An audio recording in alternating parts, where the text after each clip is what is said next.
নিজের বিবেকের কাছে প্রতিজ্ঞাবদ্ধ করতে হয়। কাউকে কিছু করার আগে বা ভালোবাসার আগে, কাউকে কথা দেওয়ার আগে নিজের কাছে প্রতিজ্ঞাবদ্ধ করা ভালো।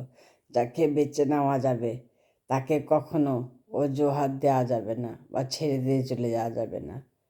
সমাজ কি বলবে, পরিবার মানবে না, এই ভয়গুলো অগ্রাধিকার দিও না। ভালোবাসা মানে পিছু হটা নয় কিন্তু। কখনো এমনও ভেবো না ভাগ্যে থাকলে হবে, না থাকলে হবে না। ভাগ্য তৈরি হয় সিদ্ধান্তে, আর সিদ্ধান্ত থাকে তার চেষ্টায়।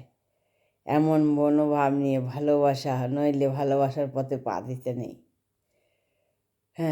মধুর কথা, শুধু মধুর হলেই মানুষ চেনা যায় না। মিষ্টি কথা আর কি, মুখের কথা যদি মিষ্টি হয় না, তাতে মানুষ চেনা যায় না। কারণ কথার ভেতরে সব সত্য থাকে না, সব সত্য থাকে না। মধুর কথা আড়ালে কি লুকিয়ে থাকে আর তার দেখাতে বোঝাও যায় না। অনেক কথায় বিশ্বাস তৈরি করে, কিন্তু আচরণে সেই বিশ্বাস আবার ভেঙেও যায়। যা বলা হয় তার চেয়েও বেশি সত্য।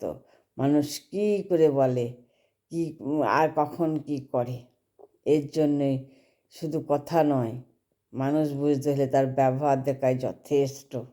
আমি এক সময় এমনভাবে ভাবতাম, করতাম, আমি জানতেই পারতাম না অবহেলা কাকে বলে, কি করে অবহেলা করা যায়।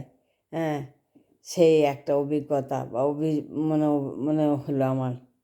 এর জন্য আমি কাউকে অভিযোগও করি না।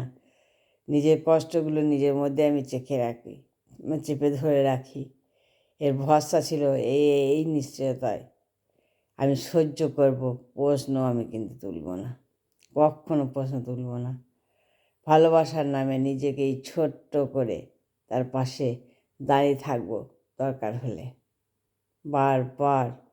কিন্তু একদিন বুঝতে শিখলাম, নিজেকে কষ্ট দিয়ে কাউকে ভালোবাসা যায় না, যায় না। ভালোবাসা মানে নিজের কাছে হেরে যাওয়া নয়। ভালোবাসা মানে অন্তত নিজেকে বাঁচিয়ে রাখতে পারা যায়।